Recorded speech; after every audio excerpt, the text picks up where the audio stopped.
ఒక సోఫా, ఇక్కడ ఒక సోఫా, అక్కడ ఒక గది, ఇక్కడ ఒక గది. ఆ గదుల్లో కూర్చొని ఏం చేస్తారు చెప్పండి? ఫోన్తో ఆడుకుంటూనే అవుతారు. కట్టుకున్న భార్య ఏం కావాలి? కట్టుకున్న భర్త ఏం కావాలి? నా భర్త సాయంత్రం ఇంటికి వస్తాడు, ఆయన ప్రేమను పొందుకోవాలి, దగ్గర కూర్చోవాలి, మా నాన్న ఇంట్లో ఉంటాడు, అమ్మా నాన్నల పక్కన కూర్చోవాలని రోజంతా ఎదురు చూసి పిల్లలు ఇంటికి వస్తే ఆ ఫోన్ నీ కొడుకైతే నీ కొడుకేం కావాలి? ఆ ఫోన్ నీ కూతురు అయితే నీ కూతురేం కావాలి? ఆ ఫోనే నీ భార్య అయితే, ఆ ఫోనే నీ కాపురం అయితే, ఆ ఫోనే నీ భర్త అయితే నీ భర్త ఎవరితో కాపురం చేయాలి?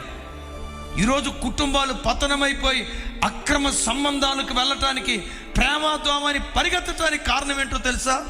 ఫోనే కొడుకు, ఫోనే కూతురు, ఫోనే భార్య, ఫోనే భర్త. ఈరోజు ఒక తీర్మానం చేసుకొని, దేవా వస్తువులతో కాదు వ్యక్తులతో నేను గడుపుతా.